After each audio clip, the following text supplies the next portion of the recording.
Before we begin, we want to take a moment to thank our sponsors at Audible. Now that the weather's getting nicer, I'm back to reading and listening to books in the park.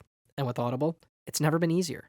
Every month, I get 1 credit to pick any title, plus 2 Audible originals from a monthly selection.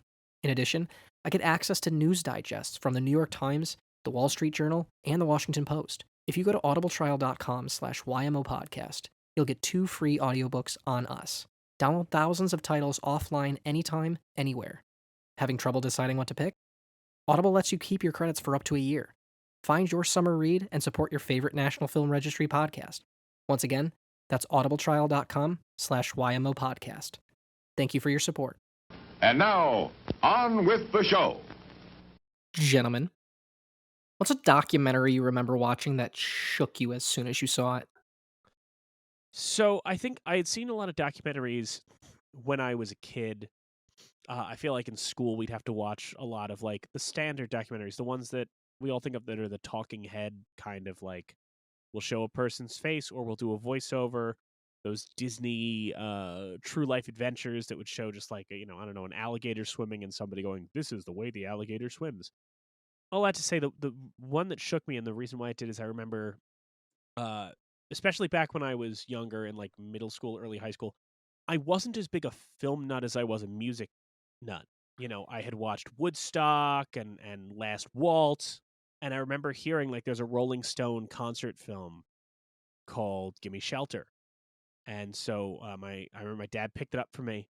It was a Criterion disc. I didn't know what that meant at the time. The only Criterions I had were "The Man Who Fell to Earth" because David Bowie's in it, and "Gimme Shelter."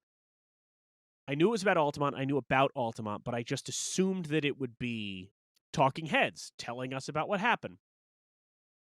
The framing device that this film uses of showing you the Rolling Stones watching the footage of the stabbing at the concert and seeing Charlie Watts' face as he watches it, or Mick Jagger's face, and then going in and seeing the concert happen and seeing the events of the film happen. I remember that struck me so much because it was just, of course, now we have so many different ways of making a film and all that, but the way that people talk about seeing Thin Blue Line for the first time when it came out and thinking like, oh my God, I didn't realize we could do this. Something about using film and using the artifice of film in that way to get that emotion, to show someone reacting to footage you shot, to see the Rolling Stones react to that. It's the same way, like, later on you watch something like Beyond the Mat and that footage of Mick Foley watching the footage of his kids watching him get beaten and seeing that on him. Just the act of getting to see the Rolling Stones react in an editing lab, looking at that steam back table in front of them and watching them have to process that a murder happened at their concert. Like that a person was just was just killed at their concert it was incredible, and I consider that moment one of the things that affected how I view film as a medium. I'd always watched movies like the classic films, but seeing what Gimme Shelter could do really just affected how I perceive film in general. So Gimme Shelter, I remember for sure. So for me, this one's pretty easy. It's The Act of Killing. It's one of the most profoundly upsetting movies anybody could ever watch. Josh Oppenheimer going to Indonesia and having a few of these guys who took part in the mass killings in the 70s or 80s, and having them like recreate the kills and just talking about all the horrible shit they did and just like getting a real look at what evil really is and how just like none of them really processed like how bad the things they did were, except for the one guy who by the end it like finally kind of starts hitting him and he starts freaking out and like dry heaving, and like kind of by reliving those moments he kind of has that moment of clarity. And you could watch documentaries all the time on fucking Netflix about this guy killed this many people, this one did that. You can listen to the Ted Bundy tapes, the John Wayne Gacy tapes, but there's nothing as profoundly upsetting as actually watching these evil men, and it's like the banality of the evilness. They're just these banal men just talking and laughing and reliving it and just not giving a shit, and then just also having, like Mike said, the power of cinema. One of these guys kind of having this moment of clarity. There's nothing like it. It's fucking an unbelievable movie, and I dare anybody to watch that and not get really just upset at what this guy was able to capture. I want to jump in on this Ooh. one. Um, yeah, I remember living in New York during my an internship that I was doing. It's the first time I got to live in New York, and I'm living in the arts dormitory that they set us all up with. Again, I'm still a poor college kid living in New York, so there's not a whole lot to do at the end of the day. But obviously, I got a laptop. I got access to HBO, and I'm watching The Jinx. I love that twist. Yeah. I remember feeling like I was knocking on every single door in that dorm being like, "You need to watch this fucking documentary right now," because I thought it was the most bizarre moment that not only was it, I mean, obviously, like, holy shit, I can't believe we got a confession, but that it actually resulted in an arrest, like, within a week was just, like, so bizarre to me.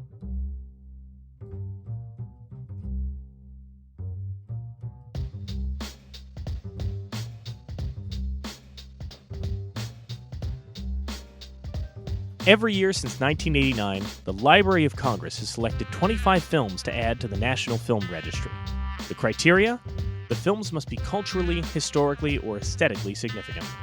Each week on You're Missing Out, we take a look at one of these films to try and get to the heart of why they were selected and why they still matter. This week, documentarian Amy Nicholson offers her expertise on an integral workers' rights documentary, 1976's Harlan County, USA. Our guest today is a filmmaker who's made some documentaries I very much love. Amy Nicholson is here to talk about Harlan County, USA. Amy, thank you so much for joining us. Thanks for having me. Welcome to the show for what's sure to be quite the discussion. And for a movie that, it's a shame to say is not timely at all. Nope. We don't talk about anything in this movie anymore. So we're really gonna have to struggle. We're so thrilled to have you here. This was very cool that you agreed to come on. I was so excited to even ask. I'm a big fan of you made a film, Zipper, Coney Island's Last Wild Ride, which I remember seeing and I'm being very enthralled by, as well as the adorable Pickle, which I have the flip book of that came with the disc about a menagerie of animals with various maladies, which is very adorable. Well, thank you. Thank you for still having my flip book, my little promo. Absolutely. And I thought it was interesting, when we had this coming up, I took a shot in the dark, asked if you want to come on, and you said to us, which I'm so grateful for. Harlan County, USA. It's this, a pivotal documentary in the history of the medium. And I also felt like, in its own way, there are a lot of parallels with, your Coney Island documentary in the way that, I don't know if that was something you modeled it after or not, but I definitely felt that kinship there. So I thought this would be a great opportunity to talk about this important film. Well, I'm sincerely flattered. It actually has a lot more to do with the current film I'm working on, which is about working class people fighting for dignity. So it was really great for me to go back and watch it for the millionth time and remind myself what a goddess Barbara Kopple is and how brave she is. And, I was really humbled watching it again. Well, I was just going to say, I'm just finding out now that you're a documentary filmmaker. I thought he invited you on because you have survived some shootouts with minors and whatnot. So Mike made a better choice. So I'm That's true. glad. Yeah, I'm glad he found a documentarian and not a survivor of Harlan County shootouts. Yeah, I've survived some other weird stuff, but never being shot at so far. Yeah, give it time. My career is young. But yeah, and you said Barbara Kopple's amazing. I mean, I was saying to Tom just before we got on that there is something amazing about, I was watching the Criterion, and I don't know why I had it in my head that when she, in the film, and we'll get more into the film in a second, but when she's in the film talking to the guy who's asking for her ID, and I always, she's making her voice sound a little more like sweet and innocent intentionally because, like, if this guy's going to start some shit, let's have this on camera that he's doing something. But it is funny how close it is to how she actually just sounds from day to day. Right. Like, you're watching this gritty, intense movie, and a lot of her films are like these very serious things, and then you just see her she seems totally just casual and carefree in interviews. Just, Best line in the film when she says, "Well, I think I may have misplaced my press pass too." So good. So good. Oh, I just want to jump up and cheer. Well, it's a good way of, never judge a book by its cover, or in this case, its voice, or as in the same scene, never judge a book by its name, because that guy's name is Basil Collins, who sounds like a character who's trying to prevent Willy Wonka from giving out his golden ticket. Yeah. Oh, his whole demeanor, his walk, his whole thing. Yeah. I mean, if this movie didn't come out after In the Heat of the Night, you would swear that Rod Steiger was like trying to be that guy. Right. Oh. So before we get more into what we think of the film, let's talk about why the registry selected it. Here's what the Library of Congress had to say. An apprentice of Albert and David Maysles, director Barbara Kopple came into her own with this unvarnished examination of a labor strike by 180 coal miners against the Duke Power Company in Harlan County, Kentucky in 1973. Bypassing narration for real sound and dialogue and evocative music, Kopple produces a film that does not shy away from the harsh working conditions of the strikers or the heated emotions that surround their battle for better wages and working conditions. Her approach to the film's production was an important digression from direct cinema toward a more personal filmmaking style. I think that's great and super interesting, especially because this season, Amy, what we do on the show is we're going through the films select for the registry induction year by induction year, right? And we're in the second year. Also included this year, there are 3 documentaries this year. Pare Lorenz's The River, but the other one is Primary, the Robert Drew Kennedy documentary. And we covered that earlier, and I think it's so fascinating to see, when we did Primary and that early version of direct cinema, and we were talking about just how breathtaking and new that felt, and then you watch this, and it's just like, oh, this is the next step. This is very much just like taking it all and running with it. Direct descendant, and especially because the Maysles were, are connected to that whole scene with Primary and D.A. Panabaker and the Maysles and all that. So it seems very clear that it's a very easy line to draw between the two, which is, very interesting. Yeah, when you watch all those films, Salesman, just a work of art. Yeah, just a work of art. You don't need to say anything. That's what I love about that style, that school, is nothing is explained. There's not even any lower thirds, and until you in Harlan County, until you get into, who were the leaders of the union and who were the oil company people, just to discern them. But nothing is over explained, which I love. That. It's very I'm pretty sure we discussed this in Primary about how it's very experiential. It's about trying to place you right in the moment with these people instead of over explaining it to you. I think we even talked about it in Primary, probably in the Ninochka episode too, how it feels like documentaries, like there's kind of like a demarcation line of like pre and post Errol Morris. I just want to note Nanook of the North, Tom. Ninochka. Ninochka. I was like, number one, scripted film. Number 2, we haven't done Ninochka yet. So I don't know when we did this. All right, well, Amy was having technical difficulties. Me and Mike are having cognitive difficulties today. So, but it feels like, there's this demarcation line. And like now it feels like most documentaries go in that Errol Morris way, where I feel pretty energized watching these older school, I don't want to say older school in that way, but like the pre-Errol Morris, you have talking heads and everything's being explained to you, and it's more about getting a complete story with, the director's biases and everything. Michael Moore falls in that as well, kind of, but it's very refreshing, to just kind of be thrown into something instead of having your hand held. I love being thrown in and having to figure it out, and having to figure out who who's got what at stake, then it becomes my journey and not just the filmmaker's journey.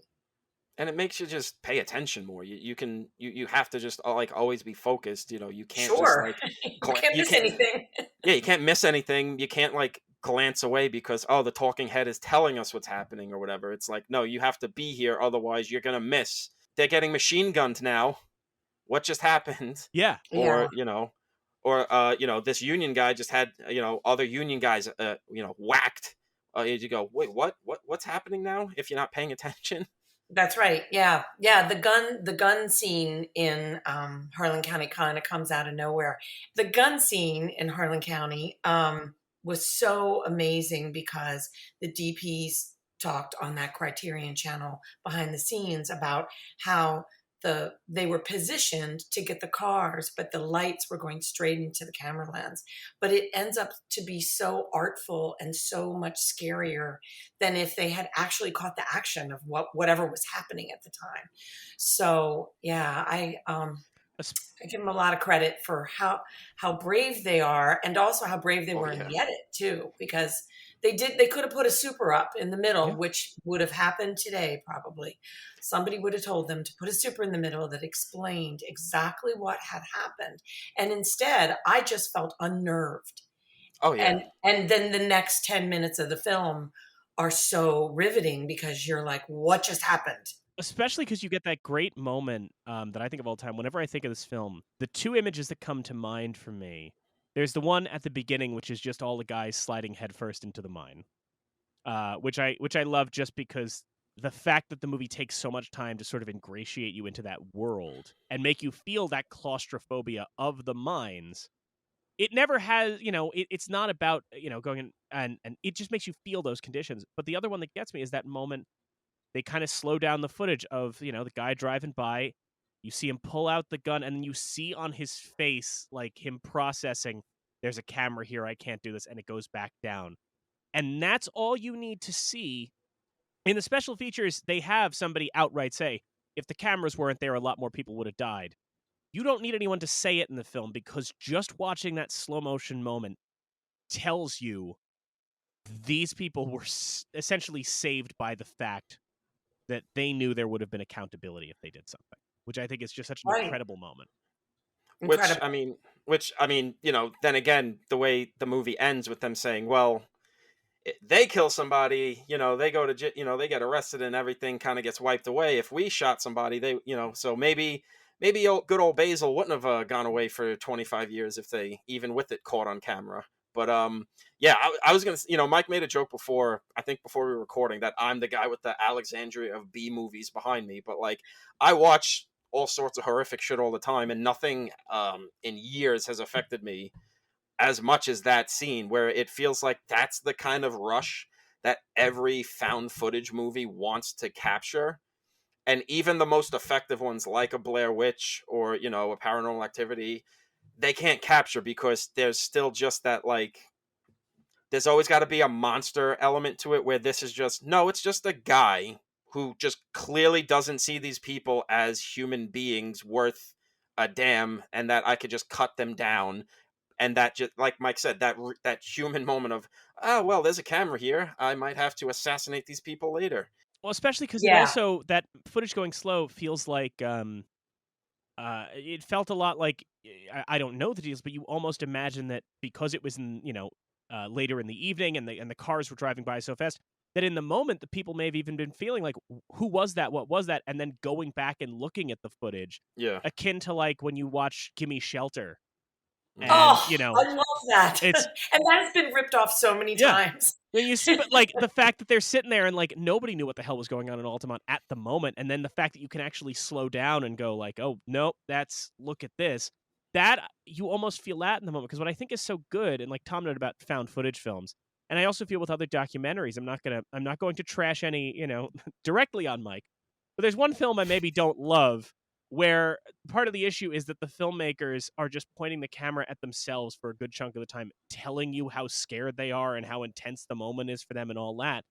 What Kopple does so well is, like, she never editorializes in that way. She just goes, how can I edit this and how can I present this footage in a way that makes you feel what I felt, rather than come on in voiceover. I mean, in her sort of semi-spiritual sequel to this, American Dream, from 1990, she speaks more often in the film. She gives a bit more voiceover, and you do kind of feel like, with this, she just found a way to always give you her experience without ever talking to you or telling you. You know what I mean?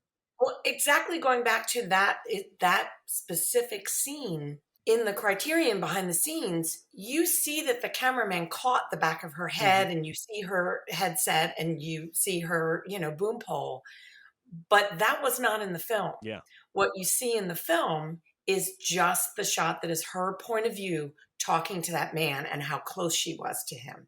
And his smile and his smirk when he says, I think I've misplaced my, my card, or whatever he says, So that's where I feel like the choices were very specific and allowed the audience to really feel what it was like to be there, as opposed to telling you what it was like through them somehow. I don't know. I didn't feel the cameraman, and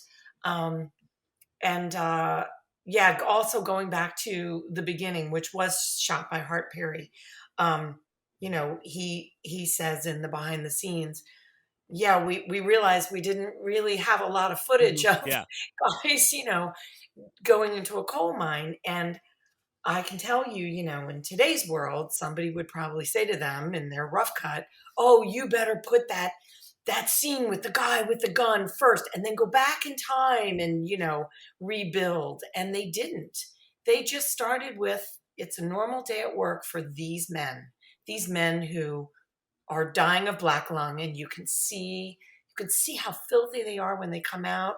You can feel how tight the camera work is, because the ceilings were probably like a foot high at some point. And just very brave choices all around, I think. It's really, and look, I do want to correct one thing. You mentioned, dying of black lung. There was a fella in the film, representative of the company, who says that doesn't happen, and he seemed very reputable. That fella. Why would he lie? Why would he?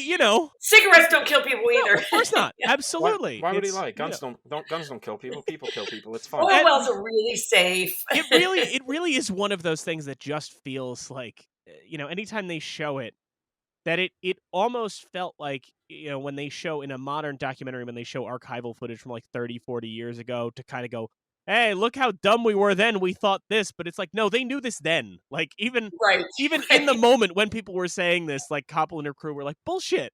That's not right. It feels like the moment in The Insider where they like flash back to the what is it, the Three Kings, this whatever, the heads of the cigarette companies, and it's like they're testifying, yeah, cigarettes don't kill people. We know this. We have our records and our experiments and all that. And then you just cut to Russell Crowe being like, no, they knew. Yeah. No, they knew. Like we know. It's just one of those things. Like I joked before, we just don't learn. Yeah. It seems like we have entire swaths of people that will still just believe anytime a boss says, no, we've done nothing wrong. Why would I lie about this? And you go, well, there's no shortage of denial in the modern day political sphere either. So, well, that's what I mean. Where it's just like, just say it didn't happen. well, why would I lie? Come on, look at me. Why would I lie? It's not like I have stock options in this company. Why would I lie? But what I do find fascinating about this film, and I was saying at the time, that one of the things I find so refreshing about it, and also in her other films like American Dream, one of the things that I find frustrating in today's just discourse, be it political or just in documentaries or whatever, is people tend to try and obfuscate any elements that might not make their point or might not help their argument. And what I think is so good about this film is that it is, undeniably, inarguably pro-labor. It is pro-workers' rights. There's no argument that that's not the stance of this film. And yet, it does not shy away from the fact that the president of the union had someone killed. It includes a scene of a guy right at the start, the same guy we're talking about, saying, well, unions, Hoffa's in jail. And you're like, it's a great bit of place setting because I feel like too often now when, you see people try to make a case, any kind of, whether it's historians or documentarians or whatever, that it kind of only focuses on whatever helps support the conclusion they want you to draw. And I think Sure. that what she does so well in this, and then later in American Dream too, is to kind of go, look, I'm going to acknowledge the system, the union system, not perfect, but Right. also, holy shit, it's so much worse with what the company's doing. And I think that that's so great because it makes it easier to digest the film and to really side with the film because you don't feel like she's not being upfront about everything. You know what I Right. mean? The context is true. Yes. The context is true to the times. Yeah.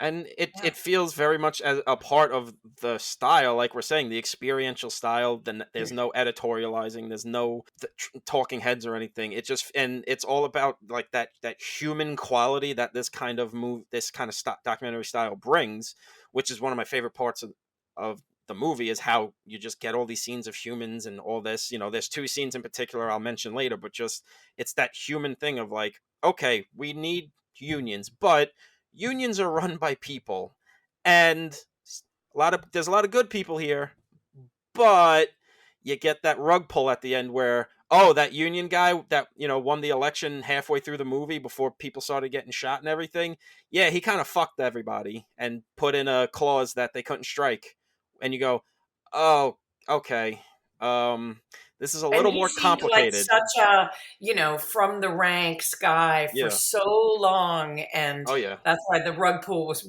really a bitter pill. I think in general, it's the ending that really does solidify what makes this movie so great. I mean, you like the shooting scene is great. All these scenes of humans just being humans and talking or whatever. Like you get that real sense of place and time that I love about just film in general, but documentaries. But like, it's that ending. It is that ending of things are more complicated than we ever on either side of the aisle want to admit, and Or we need to be upfront about that before we just start yelling at each other and saying, well, you're not enough of a union man because you went to jail once and you're not down at the pickets anymore. And it's like, well, we're still going. What do you want from me? You're bad, you're not a union person anymore. And just all that stuff is great. I don't know. That's why it's so fascinating because you look at this film and what it concludes with is very much a I've evoked this a few times. I apologize for bringing it up so much, but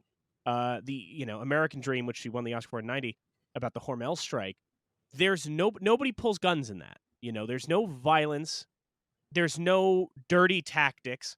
Instead, what it is it's a continuation of the ending of this film, because the ending of this film is, one way of reading the ending of this film is essentially like, we were so busy rightfully dealing with the boss man and the guys with the guns and all that we maybe missed like the issues we had back going on in our organization. And Harlan County is, it's 76. The film comes out. This is pre-Reagan. This is pre. Oh my God, Palco. Palco was the air traffic controllers strike in the 80s, right? Somebody will yell at me in the reviews about the abbreviation, but whatever it was, when essentially like the worst blow that ever happened to organized labor, when the air traffic controllers went on strike and Reagan just went, well, you're all fired then, and that was that. And American Dream takes place in the wake of Reaganomics, and you see that shift where in Harlan County, for the most part, even though the bosses are using these awful tactics, like you have that scene where the miner is in Wall Street talking to the cop, and this New York City oh, cop is basically going, brilliant. yeah, you're getting Love that screwed. scene. Yeah, it's an incredible moment. And then you go to American Dream, and every time the guys who are striking talk to someone, that person goes, you got a good job, you got good pay. Like, what are you complaining about? Yeah. And to see that in a way that if Harlan County ends with that note of like, hey, we got our new contract and we kind of got screwed here, American Dream is very much about a bunch of people who were relying on their meat packers union to help them, and instead, because of infighting and bringing in a labor advisor and bringing in Jesse Jackson to make speeches, like the company realized, like, we don't need intimidation tactics. We just need to give these guys enough rope to hang themselves, and like it'll just come apart from infighting. And I think that it's just so interesting that it's if you will To put it in the parlance of modern blockbusters, like Tom notes, that ending scene about them in the new contract is almost like the post-credits scene of the American labor movement, where it's just like, this is warning you. This is what the 80s Right. is going to be. Yeah, like you're about to hear that music play, and Jigsaw's about to stand up in the bathroom, and you go, "Oh Oh, shit, no. we Oh, no. we weren't paying attention to the bloated monster in the The middle of the company room." men were in the house the whole time. It's Yeah, so yeah, the fascinating. call's coming from inside the house. And yeah, the scene with the cop is the Oh. best scene in well, my favorite scene in the movie. The best scene's the shooting scene, but my favorite, just because we live in New York and we deal with so many cops that we either grew up with or we knew that became cops, and they would not talk like that today, mainly No, because of because they how. were working class. They Yeah, were working class then. So they were saying, hey, I support my family and I have, a pension and I get health benefits. And they're talking about dental and yeah, eye coverage. And, they're talking about really things that make such a huge difference if you are on a limited salary. And that's what's so charming about it is it's just two guys. They just yeah, happen to be in the middle of Wall Street, in the yeah. middle of a protest, and they happen to be from opposite spectrums of the earth in terms of like how they grew up and where they were from. Yeah, and I love the guy, the cop, being like, "Yeah, what do you guys, you guys get good money, right? What do you get, like $5-6 an hour?" And he goes, "Nope, we don't get that." And he's like, "Really? I get more than that." And it's like, and the guy, and the mind is like, "Well, is your job dangerous?" And the guy goes, "No, this is all I do all day. I stand around and do nothing." Right, right. And it's one of those things where, like, to bring it back, looking at that cop in that scene, and he's so sympathetic to the worker, and there is that part of your brain that worries, like, hey, I like this guy. I'm on, this guy gets it, but also in like 4 years, a former actor is going to get on TV and say, I'm from the government and I'm here to help, or bad words, and that dude's just suddenly gonna lose all interest in his fellow working man, which is such a strange moment to capture. Well, that's the thing you're talking about with the post Reagan Yeah. stuff, where these guys are the guys that really bought hook, line, and sinker into that post Reagan anti-union sentiment, which is, again, the funniest thing about the dichotomy, the cognitive dissonance that happens in this country is those guys have probably the strongest unions in the country, where they literally just elect like brainless thugs to head the police unions, which then just control everything in New York, where they'll say, "All right, well, if you don't want us to do this, if you're upset about us stepping on this guy's neck because he sold a loose cigarette, well, then we're just not going to go to work. Good job with that, New York City. I mean, that's Thanks to the unions." one thing that struck me about that moment too, and I have to ask this, Amy, of you, from your position as a documentarian, is listening to the commentary and hearing them talk about, like, yeah, that scene was we just had a mic on him, we had no idea that was going to happen. Like, Mhm. that is one of those moments that I would, that I imagine, like, working in the field you work in, you kind of dream of just like, I oh, call it holy shit, horseshoes. right? Yeah, I yeah, call that horseshoes. Horseshoes fell out of your yeah, cavities. yeah. Where you're just going like, oh my god, this is this is gold. Keep going, keep going. But also, I mean, again, those cameramen, those DPs, amazing skill sets because not only did they pay attention, but they knew when to keep going. And, we can't talk about this without addressing the difference in the technology. Hmm. Because Oh yeah, now you can roll and roll and roll, Yeah. and people shoot 800 yeah, hours of footage. And my opinion on that is if you can't make a documentary out of shooting 800 hours of footage, then you don't have a story to begin with. But if you're working with a 16 millimeter camera, which I did on my first film, you have to stop and reload every 11 minutes. yep, So, and you have to use a clapper because the sound isn't going to automatically sync in Premiere, and, yeah. and, and the cameras are heavy and you have to listen to hear if the rank is not too loud, if it's not going, brrr, over the dialogue. And those guys, they zoomed in and they held the shot. And I know that in the editing, they cut away at some point to just probably trim up the dialogue. But for the most part, that scene is a one take Yeah. wonder. And I Oh yeah. also, I'm glad you brought up shooting on 16 millimeter because, Tom and I in school both shot on Bolexes and CP16s. So Amy, I'm glad you're here for our recurring segment. we yell at Gen Z about not knowing how good they have it. We had to Yeah. load the cartridge in a black bag.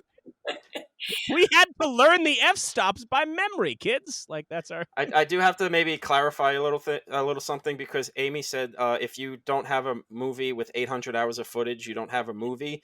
I have to disagree respectfully. If you don't have a movie out of 800 hours of footage, you just have a Netflix documentary series. Oh, okay. Yeah. Then you can just cut it up into eight Got 'em. pieces. Then you just cut it up into 8 pieces, and then by the 8th episode, you go, huh, really wasting my time here. Yeah. Although I have seen some good ones. Oh, yeah. But, No, there's some good ones. I can't wait to Yeah. watch Joe Berlinger's John Wayne Gacy thing, because Me too. Yeah, I love his work. And yes, and his I'm Ted going Bundy to one was great. I'm going to a 35 millimeter screening on Saturday of Brothers Keeper, which Ooh. what a beautiful film Yeah. that is. Fantastic. But yeah, no, I have done both. I have done the modern version on the film that I just shot. I had to shoot by myself. So now I have a deep appreciation of every DP in the world, and I will never question their choices because it is really, really hard. I have been lucky enough to shoot with Jerry Resius, who just made Storm Lake, and on every film. And he is brilliant. And then I had to go out on this last one by myself because I just couldn't take a crew. There was no way. And so I went from, the brilliance of a proper cameraman to myself with a little pocket 4K. And even though the technology was there to keep rolling and rolling, it was just as hard because the skill is in the cameraman's arms, so.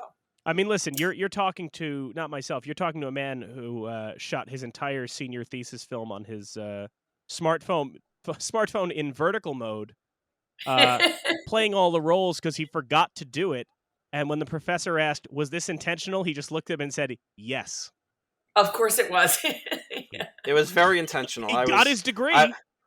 I got a B+ on it, so what? Hey, I gamed the system. What do you want from me? So I'm saying we are in the presence of someone who was totally capable of being his own DP. So the rest of us just got to up our game here.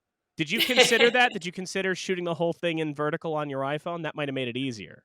Yeah, no, no. It just any kind of camera, but the beauty of that Blackmagic was that a lot of times people thought I was just taking photos. Even though I had a monitor on there and I would show people what I was shooting, and I was very open about what I was doing, but it's just, I think the size of them and the fact that I kept the package very small, and I used still lenses instead of cine lenses because they're a lot lighter and manageable. So a lot of times people would be posing, it was cute. It was really fun actually. So, well, I think there's also something, and it's true in this film, and we talk about, there's also something about the way that people interact with a camera and respond to a camera in terms of and we dealt with this with Primary, and we talked about how, if you watch Primary, Kennedy early on, every time he notices the camera, it gets very in his professional moment. But then he gets to the level of comfort with it where when he's in when they're waiting for the results of the primary, he's smoking a cigarette, he's saying the word shit, he's totally relaxed. With this film, Barbara Kopple talked about when they first got there, the women in town were giving them fake names, and they were very hostile, but you start to see that, it's always a great moment when you see that the people in the film kind of forget the camera is there. Or, I mean, they know it's there, but they get comfortable enough. It's like when they make nature documentaries now and they hide the cameras in the rocks. It's not like the snow leopard doesn't see the camera, but after a couple days, it just goes, whatever, if you're going to be there, film it. And what you're talking about with the way that people, responded to you and they were posing for pictures, that moment when you finally get the subject you're filming past being aware of the camera, I think is where just some of the most magical stuff comes from.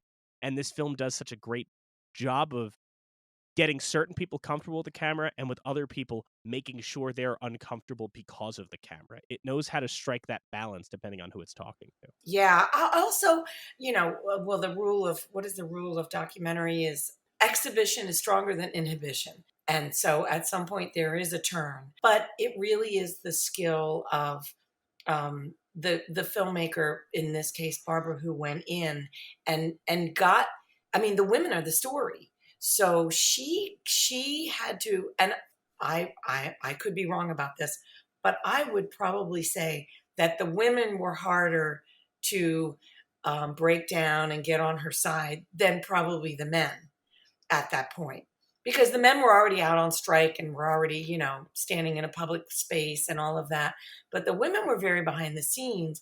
And, women can be mean. Yeah. They can, they're very protective. And so I think she did an amazing job. And also, I think about this all the time. And I think about this when I go out too, is technology has made it so that everybody shoots their own things now, and everybody's used to everything being on social media now. And back then, nobody even had a phone. Yeah. So, you have to think about the disconnect of, I think it's two things. I think it's even more scary for them to have a camera, because it's like, wow, it must be really important if there's a camera here. Whereas now, everybody films everything, and something happens in the street and 30 people are filming it. But I also think there was an innocence to that too. And they had something they needed to do, and she had something she needed to do. So she got them to come to terms with, let us help you. Or you think you feel that in the film completely? And I agree with you about the women and how they responded, because I think, when I was reading and them talking about, like, originally they were hostile because they came down looking like these, New York hippies. And then you watch the footage and go, yes, they did. It's hard to imagine, but, like, holy cow, that's. And I do imagine, like, there had to be hostility. I mean, in terms of with Barbara, especially at the time. I mean, you look at how she looked when she was making this, like, you see her in interviews now, and there is this, not that she doesn't seem still, like, happy and cheerful, but there is this sense of wisdom from her whenever you hear her speak. But you look at her then, and she is this tiny, like, looks like a college student, and she's going down with a camera, and she's, trying to be like, I want to speak to the minors. I imagine in a way, like, the men, because I did hear them say, like, her say that the men in the mines did not want to bring her down there.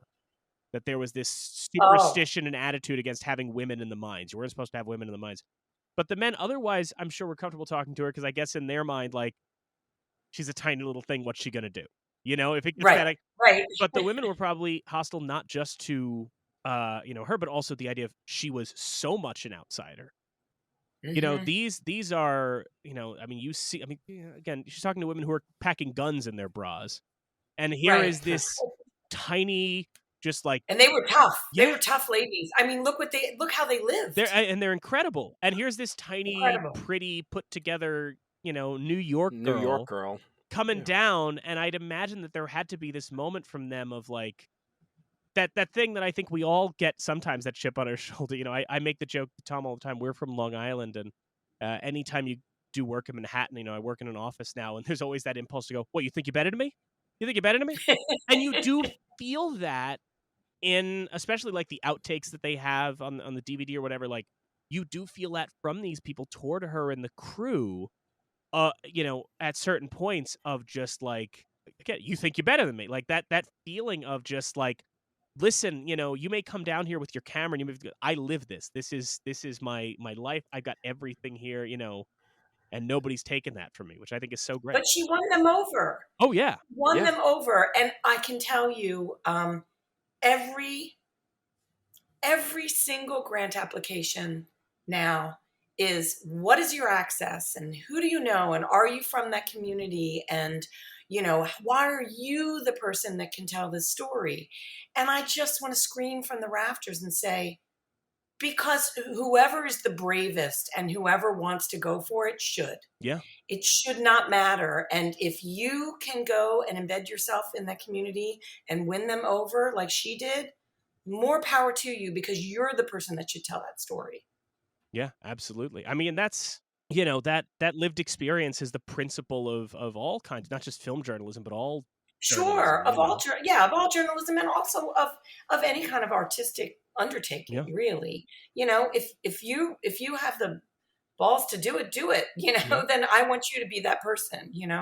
I don't know. I mean, I think there's a lot of I don't know, I won't say, politically correct and, but I think things get very muddled now in terms of access and why you and how do you know this? And it's like, if you stumble upon something great, or if I recently read something where a woman said, oh, I read an article, and then I contacted these women.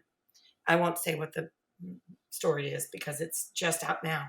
But I was like, right, because this was on a Zoom, and I was like, right on, because I love that. I love that, something crosses your desk and you just think, oh, it hit me, and this is for me, and I will be good at this, because your desire to go and get to the bottom of it is what's going to get you to hang in and really, like Barbara did. Like, she made friends with those women. Those women were amazing. They made the film. I think the film is about the women. Oh, I agree, and it can. I may I be agree too. biased.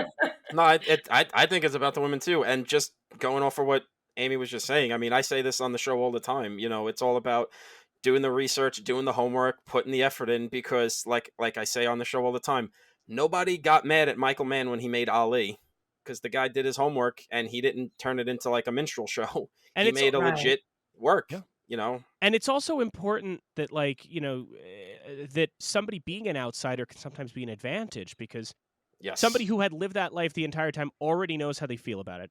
And, when Barbara Kopple went in to make this film, she didn't think it was going to be about the strike, per se. She just wanted to get into the intricacies of the UWMA. And some of the best documentaries are the ones that think they're going to be about one thing and become about something else. Those are the stories we love hearing. Every person, one of the documentaries I always go to when somebody tells me they don't like documentaries or they don't care about documentaries is the one that won the Oscar a couple of years ago, which is Icarus, because I tell them all the time, like, start it. I don't tell them anything else, but I'm just like, start it, because the amazing thing about that is it starts as one thing, it becomes another, that outsider experience. I'm working on a piece now, and I talk about, like, one of my sort of, in a way, one of my journalistic heroes is George Plimpton, because George Plimpton was just, he had no business being in a boxing ring or being on a football team or being on a hockey team.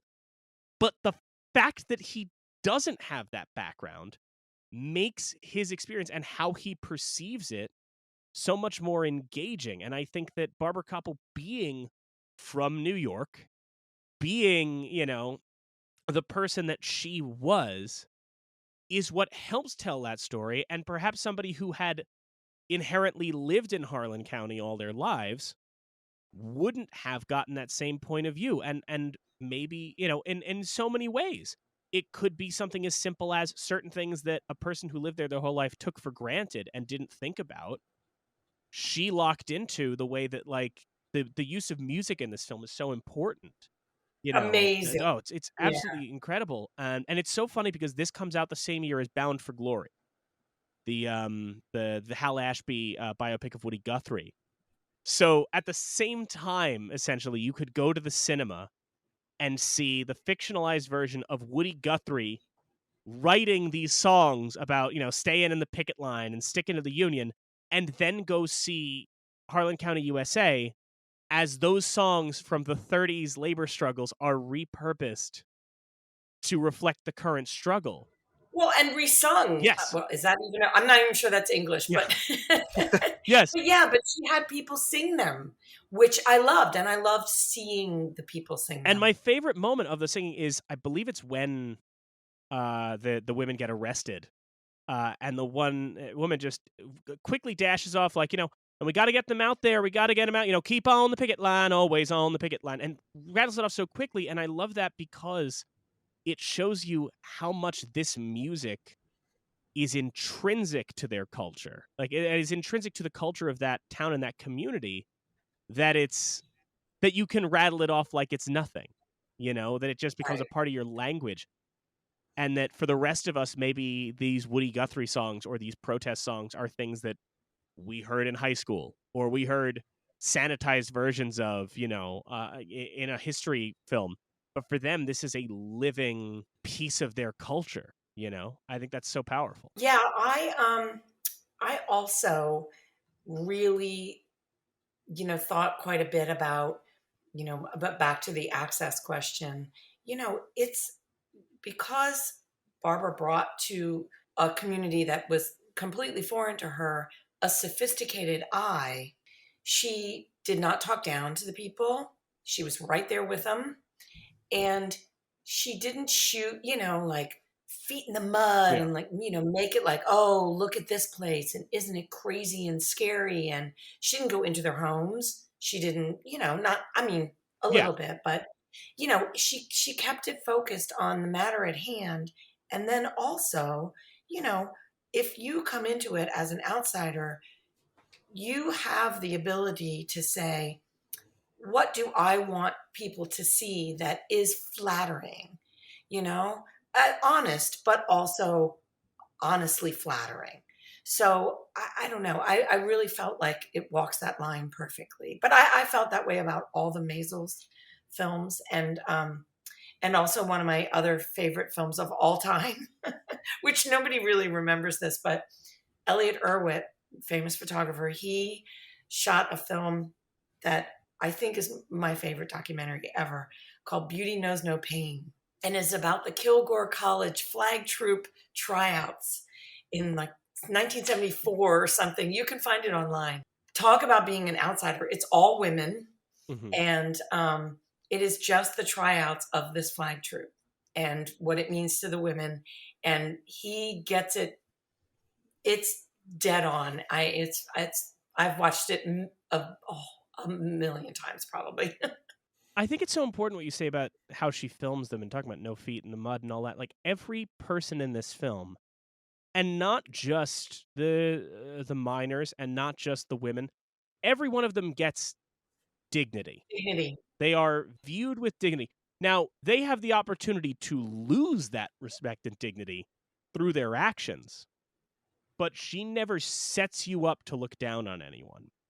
That's right. The first time we see, now I'm forgetting, the gentleman with the gun, whose name escapes me. Basil. Basil, yes. Basil Powell. The first time we Yeah. see him, he's having the cigarette, and he's the one that says the line about, unions destroying the country, Hoffa's in jail, they're all communists, whatever.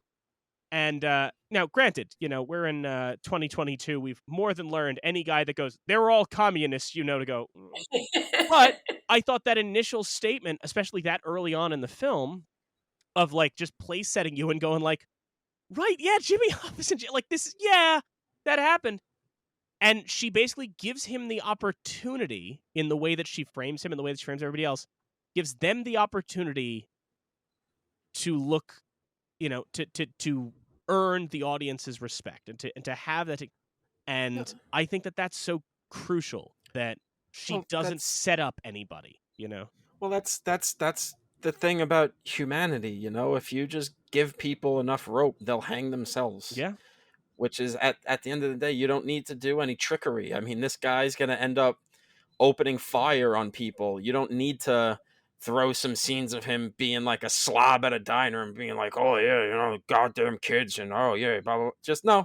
Just show him as he is. He's a human being, everybody's got their layers. And let other people make their opinion. Yeah. And then all you need to do is, this guy's a human, and he's about to go shoot some people. Yeah. You don't really need to editorialize. It's pretty simple. A and B. It's a 1 + 1 = 2 situation here. Yeah. And even in like the first scene where we see, the first time the cops kind of break up the picket, right? I think what she does so well with that is that I'm sure, we've all been, in an editing bay at some point. We all know how you can move footage around. It would have been very easy to make that first confrontation look like just the cops are walloping the hell out of these guys. But I think it's so important that she shows, like, there's a standoff and there's some tension, but also some of these guys are laughing. Some of these guys know each other. And then the cars are coming through and the cops are saying, stand back. And some of the guys push through and start hitting the car with their hand. And then you start seeing the clubs come out and then they're choking the guy. And I think that that's so important. That scene is so great because it's not about just showing you like, hey, this is how violent it got. It's showing you how it broke down.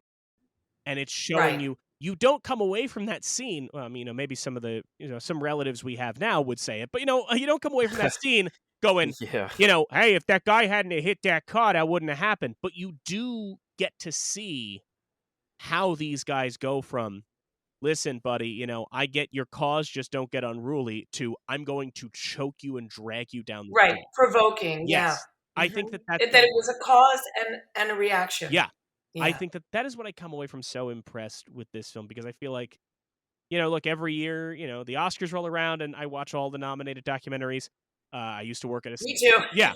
I do, and plenty of times, you see things that just feel like, because they're the ones that get voted for, which are the films that just look directly into camera and go, this is how you should feel about this. And I just think that I'm so impressed with the steady hand that she has with this film the whole time.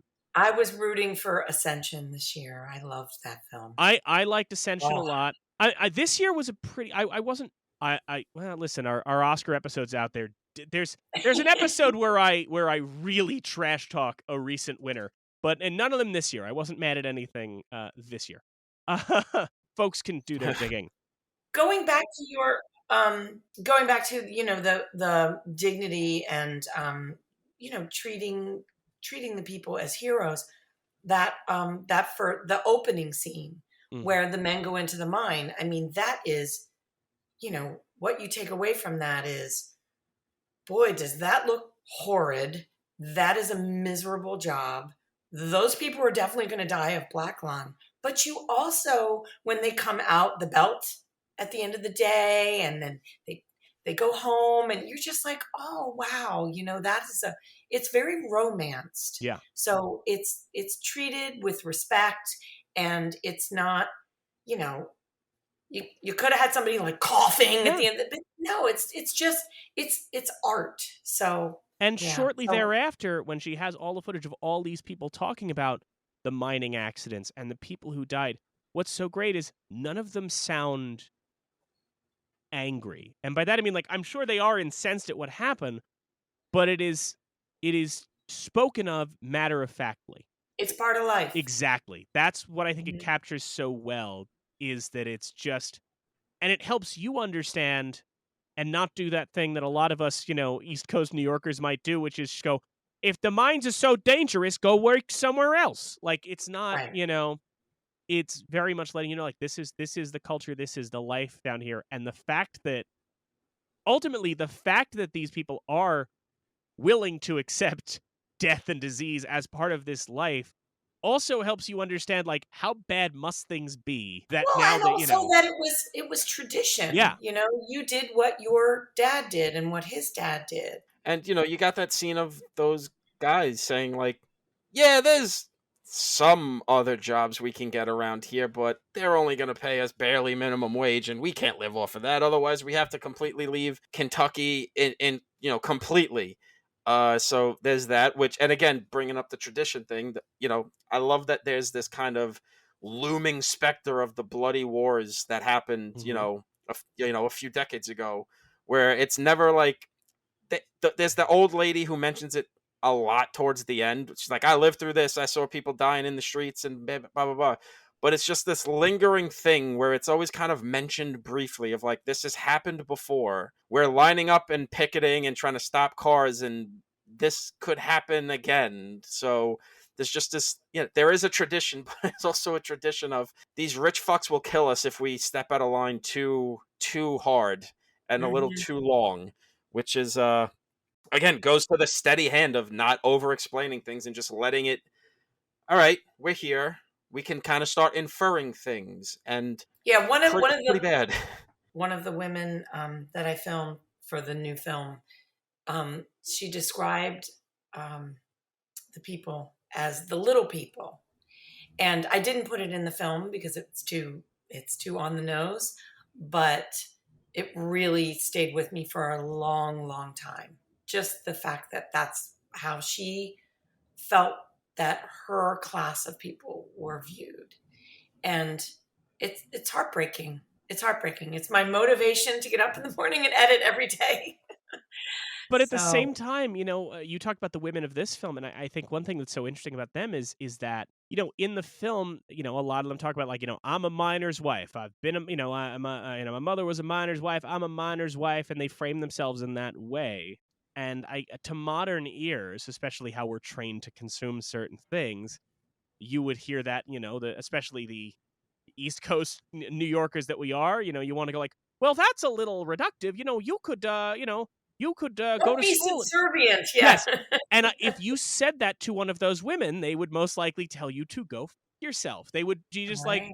because I think that there's a pride in that and a sense of tradition in that. And, that the other thing about it, as you pointed out, this film is about the women because not only are they, out there, leading the charge in a lot of cases and taking on these fights and getting these cars to turn back and packing guns and making speeches.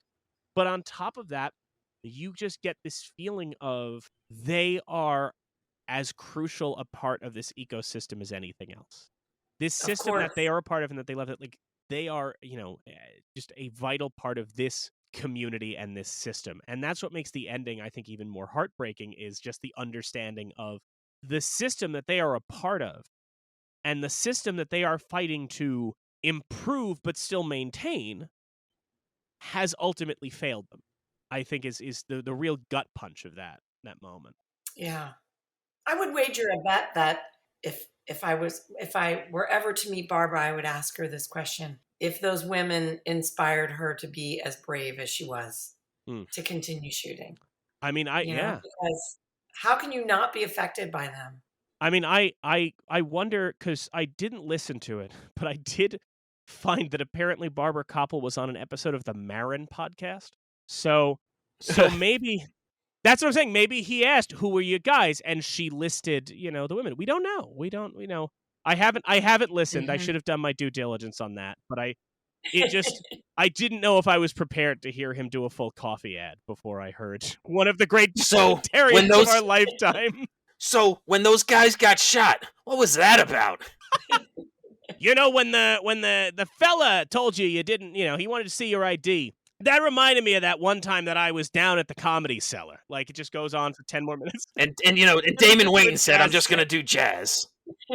Oh my goodness. Well, she does say in the behind the scenes that those people have remained her friends, which that is one of the best fallouts. I don't know what you call it. The best side effect of making a documentary is you become friends with some people that you wouldn't have never met in your life. Yeah. I mean, you wonderful. You just got to assume there's some level of connection there when the one miner gets shot in the face and dies, and she's like in the room with the mother and his 16-year-old wife, and yeah, we got a baby on the way, and then just being at the funeral. Like you can't, like, no matter how much a camera might open somebody up to being, a little more open, you're not going to be given that kind of access unless you're really right connected with those people. Well, and also you're not going to walk away from that at the end and never see those people again. That's not possible. It's not, you can't be a good human being and do that. And those are my favorite things about, like, she talked about in the behind the scenes about when, spoilers for our usual game at the end, when she won the Oscar and she called them up and like they were all just going like, we won an Oscar. Like, all the people of the town that she was talking to were like, we won an Oscar and celebrating. Oh, and they were cheering. And those are always my favorites in terms of like, anytime somebody brings the subject of their documentary to the Oscars with them, anything like that, that always makes me so happy. Because it's somebody who would never otherwise be a part of that world, getting access to that world. So many people. Well, I shouldn't say never. Every once in a while, weirdly, the subject of a documentary somehow gets a career out of it, which is always surprising. The fact that for some reason somebody watched Marjo and went, "What if we put this guy in movies?" I don't know if you. That's the documentary about the like semi-charlatan preacher. Somebody went, "I think we should do a knockoff Star Wars starring this guy," and it happened. It's called Star Crash. Look it up, kids. But yeah, I find that so moving. Oh, I know Star Crash. Of course you do. You probably own Star Crash. Hey! Look at this wall. Absolutely. It's in there. But I always love that, and I think that that's so so great. And another thing that I found kind of good is, when you look up this film and you look up, the struggles in Harlan County, it is pointed out, that Harlan County, while it was the subject of the Harlan County War, the Bloody Harlan strikes of the 1930s, in 2019 there was a strike after Blackwell Coal went bankrupt, and they point out Mm. the strike was entirely peaceful and the miners got a $5 million settlement. And I just find that a little, I like weirdly just that was very nice to read that like the third part of the Harlan County trilogy, Times have changed. ended cool. Like everybody was fine. Because I got nervous. Because you look at Harlan County's page on like a Wikipedia or whatever, and then they'll have the entry underneath. It goes 2019 Harlan County strike, and you just have fear as you go to click it. Like, God, what happened? Sure, you don't want to read that it all happened again so many years later. And then it just goes, later. no, it was all good. Yeah. It was pretty cool. Everybody was chill. You're like, oh, all right. Everyone was just having a good time. We just, hung out, shared some stories, and said, "We done with this? Yeah, we're done. Let's go." Okay. Yeah, it's quite the history. And I said this to Mike. I don't know if you ever saw the show Justified. It's set in Harlan County, and the protagonist and the antagonist, their backstory is, it's not that they're war buddies and that's why they're so like closely connected. It's that we dug coal together, and that's and right. like, so like you just like watching this documentary, you get an even more clear sense of like why by the end of that show, the final scene is just them talking in a prison cell, and it's like, yeah, well, we dug coal together, and nothing will bond you like that. we dug coal together, and it's the same as like, yeah, we went to Vietnam together, we went to Afghanistan together. It's just, you now see like, okay, digging coal in particular is enough of a war zone, but just in that county itself, it has enough of a tragic history right. to just bond people, even if they end up splitting, morally down the road at some point. And I think that's interesting. The show always ends its seasons with that country song, "You'll Never Leave Harlan Alive," which tells the same kind of story of a guy talking about his granddad who had a tobacco farm, swearing to God he's never going to go work in the mines, because if you work in the mines, you're done. And then times got hard and tobacco wasn't selling, and the man with the big company said, the only way you can keep your house, you come in these mines. And I think that that's an element too, is these people in film, they want to work. They want to stay in this community. They want to take care of their families. They just want to be able to do that in a way that they can also see their families. And have hot water. Yeah. They just want basic things. Have a sick day if, they get sick from breathing in, toxic bullshit all day, which I just, I feel like maybe the only bit of editorializing she does is when she shows the CEO saying, "This doesn't cause black lung, that's nothing." And then it just like cuts to the doctor going, "Yeah, no, like every other country in the world has figured out how to not get black lung from mining coal, except for us." And the guy just kind of goes like, we've all been wearing masks for 2 years, and you look at that and you just go, "Oh, just get a mask." Yeah. Very different reaction based on the last 2 years of our lives, I mean, then again, half of the miners would probably say, well, it's not even effective. I'm going to have health problems wearing the mask. Come on. Also, that scene with the doctor is also probably my second favorite scene in the movie, just because, like we were talking about, the humanity that just runs through this. Just the three guys sitting at the table, they got their shirts off and everything, and they're just talking about, like, we go in the mines and we come out and we're all just covered in soot and the coal dust and everything. And the one black guy goes, "Yeah, you guys come out looking like me." And then they all just start laughing and like, "Yeah, because when we come everyone's out of the mine, a brother when they exit." That's what they say. We're all just people. And it's just that one thing of like, maybe in Harlan County, there's definitely probably racial stuff going on down there, but at the end of the day, it's all going to be class issues that are really driving home all of the fucking issues that really make up this movie. Because like they said, we come out of that shaft, we're all covered in this crap, and we all look the same, and we all got the same problems. That's right. And I also think that scene is important because I could be wrong, but it seemed like that doctor was not mic'd, but Barbara got him to speak, and they got good sound. And it's really hard to get good sound. You can tell because how busy it is in the hospital and back of her. So I watch that scene and I think, "Ooh, you got sound out of that. That's pretty Yeah. amazing." You know, so That's true. This whole thing takes on a whole nother. It's the same way that like all of us are broken now. With any for any of us that have partners or romantic partners who hate us because every time we point out and go, that was ADR. Yeah, that was that was ADR. That's not right. that for you watching this. Yeah, for you watching this had to be even. It has to take that to another level as you're sitting back and just going like, man, they got lucky with that one. Oh, let me tell you this. Yeah, Or just how do yeah. they do that? And, "Oh, I gotta up my game," you know? I noticed that, the DPs, and I don't know which one, it was Kevin Keating and Hart Perry, but whoever was filming the faces had the most exquisite timing. Just when that person started to say something emotional, there was a little push in, and I got a little bit closer. And then I felt like I was really listening more. And yeah, I mean, yeah, I have been lucky to work with great DPs, and those who have that skill and who really can just follow the mind of the viewer and make the camera do those things. It's because you cannot get that effect in an edit. Even if you punch in, you could take that shot and maybe it's, you punch in like 125% and you use it as a cut. Yeah. It's not the same thing. It's not the same thing as the eye of the cameraman listening to what that person is saying and slowly pushing into that face.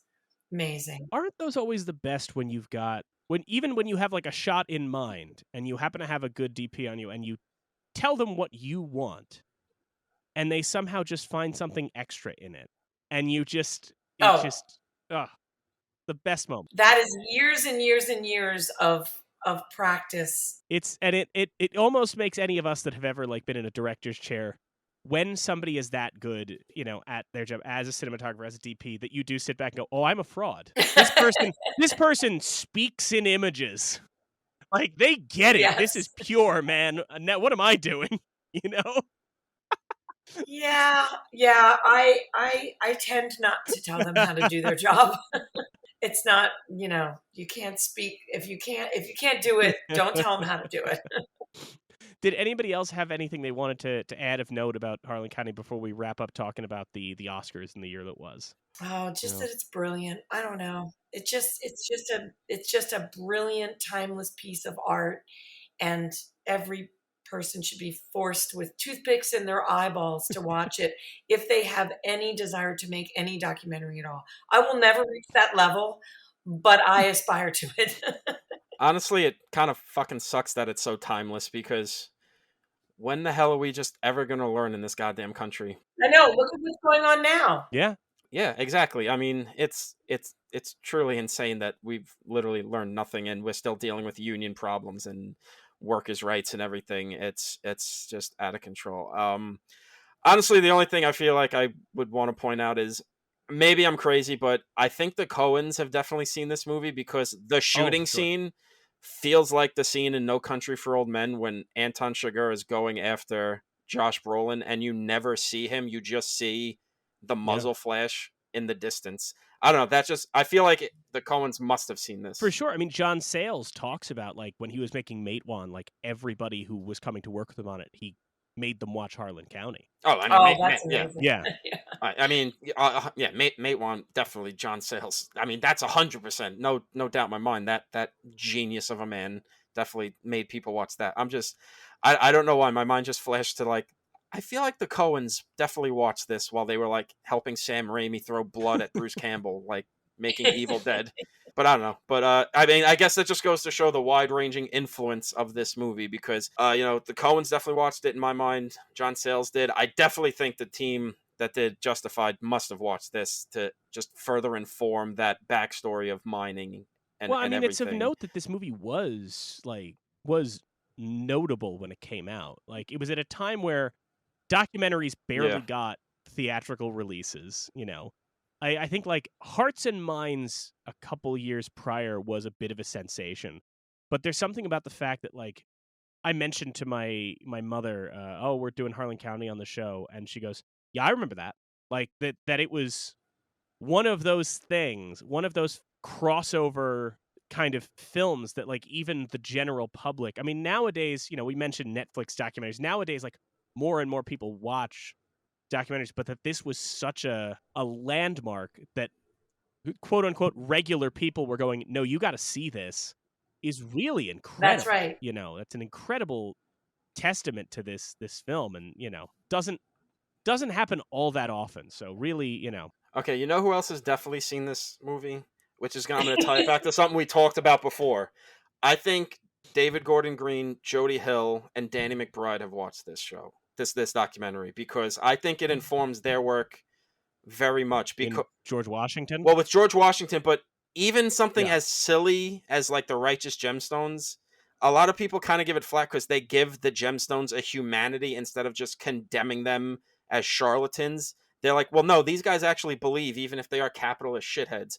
But there is a thing, as you mentioned, that sometimes having the outside perspective gives you a better perspective for telling the story. David Gordon Green and Danny McBride are not from the Carolinas, which is where all of their shows take place. Our friend Sierra, she grew up in a Baptist world in Texas, but similar to what they're doing in Gemstones. She told me there's so much of that show she doesn't get her jokes because she goes, that's just what life was like for us. And I go, and I'm not from there, and David Gordon Green and Danny McBride are not from there, so they definitely see a bit of this is kind of crazy. I think there's a bit of a joke here we And can I make. think that's, a lot of Barbara Kopple's work that I think is so interesting is that, and I don't mean to say anything too much, but like she's a New Yorker, but she has made acclaimed films about Minnesota and Kentucky. She made an acclaimed film about the Dixie Chicks. And yet if you talk to people and you go, what's probably her weakest film? Most people go, a documentary she made about George Steinbrenner and the Yankees. And you're like, that doesn't make sense.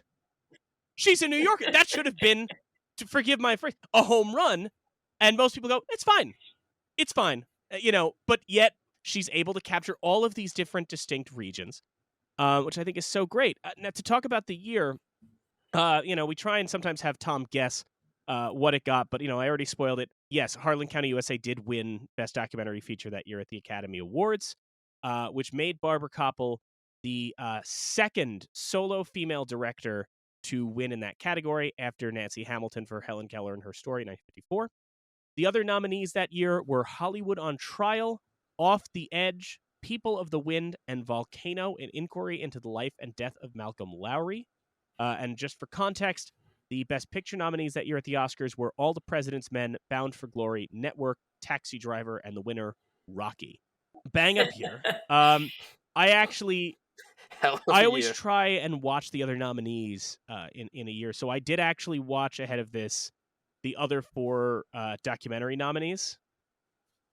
And it's one of those cases truly where this is so, Harlan County is so beyond what any of these other ones are. And I'm not saying that as a disparagement, but it is just this case of like, you watch those other 4 and they are straightforward documentaries. They are of their time. But this is a case where you look at it and just go, this is so, we talked about like this year, you were rooting for, Amy, you said you were rooting for Ascension. I know Flea was very big for Tom. I am a sucker for Summer of Soul, but there wasn't anything that I looked at and went like, no, this is bad, isn't it? There was at least like arguments to be made for all the nominees. Oh, but absolutely. when you look at this year, it is just a case of like, there's no argument. This leaves them in the dust because the rest of them are, Volcano, the Malcolm Lowry documentary, at least does something interesting where we're going to go to these locations and film where he was while we talk about his life, but it's all voiceovers. Hollywood on Trial is just, it's about the blacklist and John Huston narrating about, well, we spoke in front of the committee.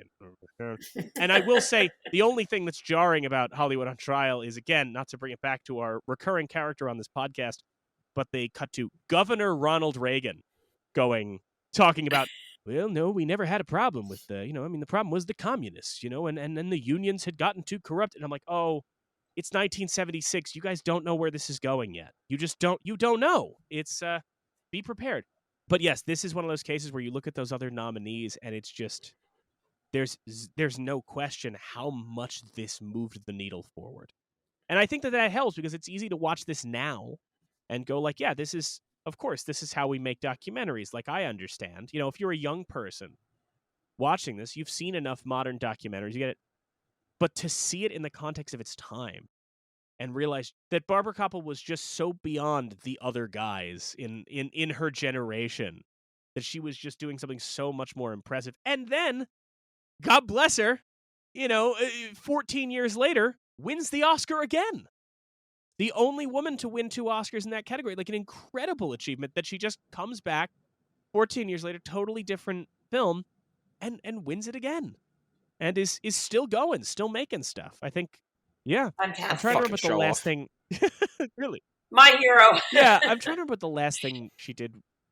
I don't know. Maybe it was that Mariel Hemingway documentary. I don't remember what her most recent film is. I should have noted that. But she's still going, she's still working. Mostly in documentary, made 1 narrative film, and then went, not doing that again. Nope. Not for me. Nope. Yeah. Tom, it was Yeah. Havoc, by the way. Remember Havoc? The Anne Hathaway movie from 2005? Oh, who doesn't remember? I mean, everyone's just still raving about Havoc down at their local It's one watering of those. holes. It's one of those things that I remember coming out and being a big deal about, just like, oh, Anne Hathaway's doing a grown-up movie, and it wasn't until like 2 or 3 years ago that I found out Barbara Kopple made it, and just went, that doesn't make sense. That would be like finding.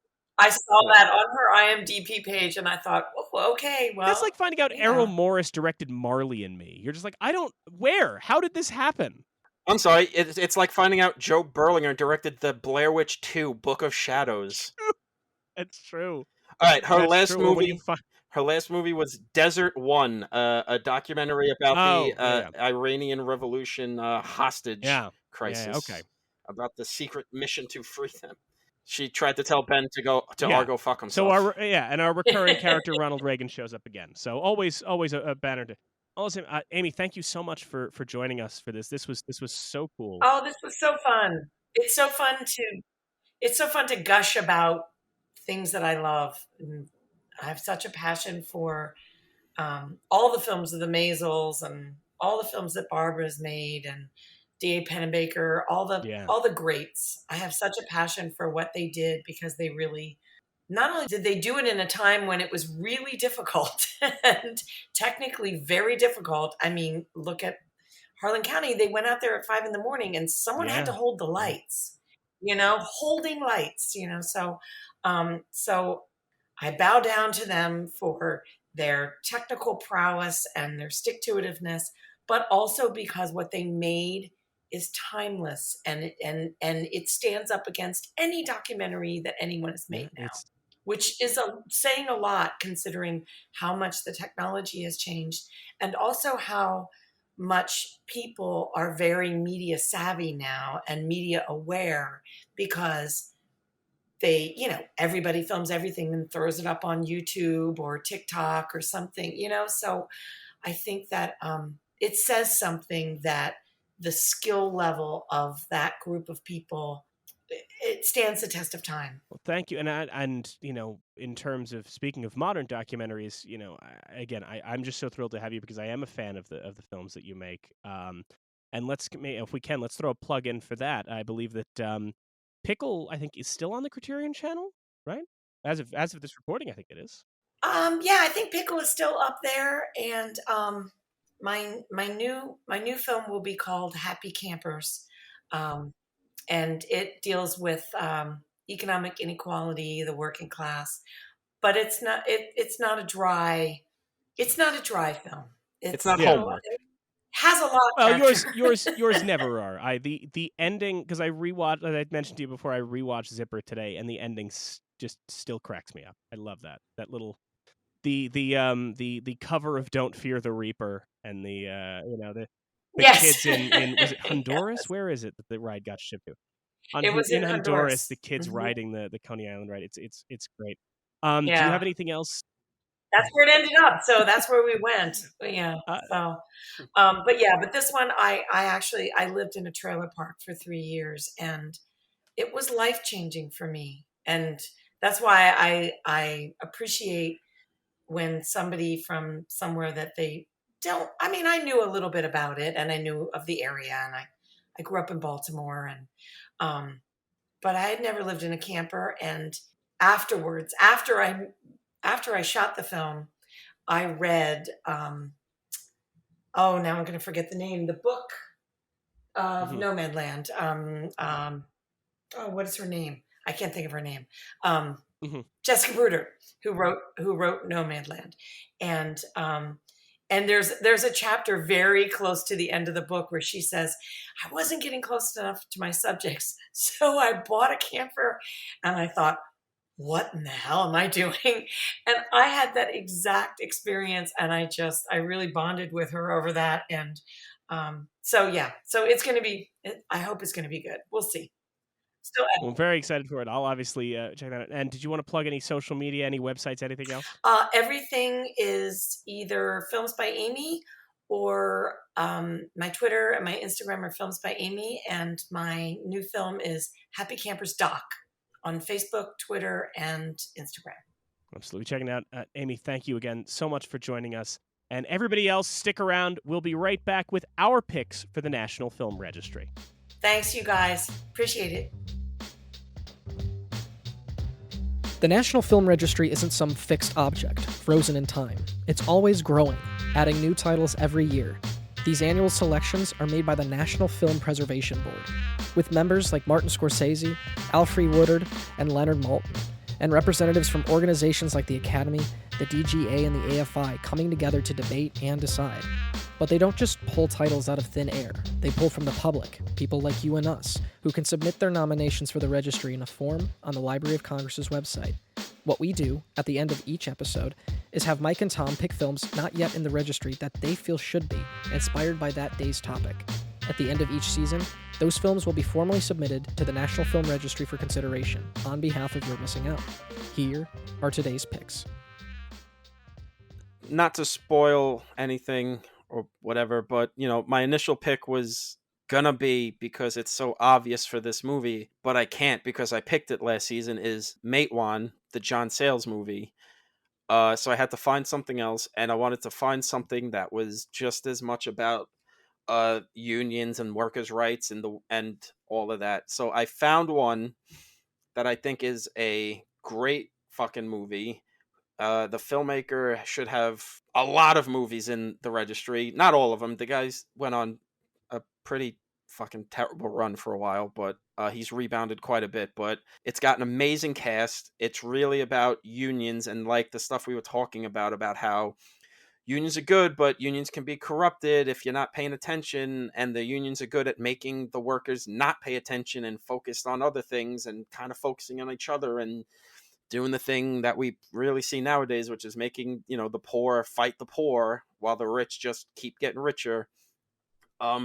It's quite an incendiary movie for its time. It's aged pretty well, which is crazy considering the production of the movie was a nightmare, since one of the actors would routinely pull a gun on the director because he was a drugged out maniac and didn't like being told what to do. My movie is Blue Collar by Paul Schrader. Richard Pryor would pull guns on Paul Schrader because Richard Pryor was a fucking nut job. But I think it's a great movie. Richard Pryor, Harvey Keitel, Yaphet Kotto. It's again, like we were saying during this episode, it's just, we knew all this shit back then. Filmmakers and storytellers and people just knew, like, yeah, like we get what the problems are. We know. We just got to pay attention and we got to focus and we got to make some changes, and we haven't learned a goddamn thing. But don't let this movie's not homework. It's pretty funny, and then it gets pretty tense, and it's just got that Paul Schrader really scuzzy, really lived in blue collar thing about it that I just love. And I think a lot of Schrader stuff as a writer and as a director should be in the film registry. So I'm putting up Blue Collar. I, up until this morning, had a different pick in the spot. I had a narrative film that deals with a broad view of the evolution of the American labor movement. But then in prep for this, I thought I should watch a film that I mentioned in our episode, which is 1990's American Dream, Barbara Kopple's second Oscar-winning documentary. And I was just flat out blown away by it. People don't talk about American Dream the way that they talk about Harlan County. And I'm not going to say that it's just as good a film as Harlan County. Obviously, there's more of an urgency to Harlan County because there's gunfire going on in Harlan County. There's death and assassinations and violence. There's no violence in American Dream. American Dream focuses on the 1985-1986 Hormel protests and strikes. And what's so fascinating about it is that that's 1986. That's 10 years after Harlan County, USA comes out. Harlan County, USA depicts a very different world. American Dream is observing a post-Patco America. When the air traffic controllers went on strike and Ronald Reagan fired 11,000 striking air traffic controllers who were demanding a 4-day workday as opposed to a 5-day workday, that gave other private employers, Dodge, International Paper, Hormel, that encouraged them to hire striker replacements or scabs, as they get called, instead of negotiating with the labor unions, because the labor unions themselves had gotten very inefficient. When you consider I have this here that in 1970 there were over 380 major strikes or lockouts in the U.S. By 1980, the number had dropped to under 200. 1999, it fell to 17, and in 2010, there were only 11. That's a shocking statistic to see, and what this film brilliantly documents is why that happened. The union chooses to bring in an outside labor advisor, a guy who's just making a career out of labor organizing and traveling around and going to all these different places. And then the union members themselves found he wasn't being helpful. He was just getting media attention they felt for himself. And what this film captures, I think, most compellingly of all American Dream is that focuses on the guys who would be called the scabs, which is this strike happens, this strike isn't working. Hormel is just hiring replacements. And at a certain point, guys are showing up at these meetings and going, I can't feed my family. You haven't gone to the negotiating table. You're not doing your job. You're not actually helping us. This is all grandstanding. And you get to see these very intimate moments as men are sitting in these bars talking to the camera and with tears in their eyes about how much they don't want to cross the picket line. And knowing that they'll be jeered for it, but at the same time saying, like, my kid can't eat right now. As I noted in the episode, it is very much a continuation of that ending scene of Harlan County, USA. It is very much a portrait of the powers that be in the late 1980s looking at unions, and rather than sending thugs and rather than sending bats, just saying, give them enough rope to hang themselves. These guys will eat each other alive. There will be egos involved. There will be grandstanding. And at the end of the day, the public is now on our side. People are not sympathetic to this strike. People are not sympathetic to this cause. If you are wondering how we got to the place we are at today, you need to look at Harlan County, USA, and you need to look at American Dream.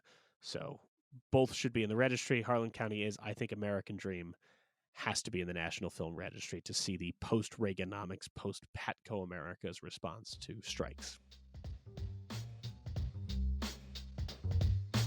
Let's all go to the lobby, lobby, lobby.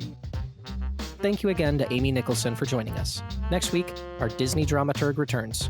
Jordan Beck joins us once again to discuss the original Fantasia. Don't forget to follow the show wherever you get your podcasts. Thanks again for listening, and we'll see you again next time.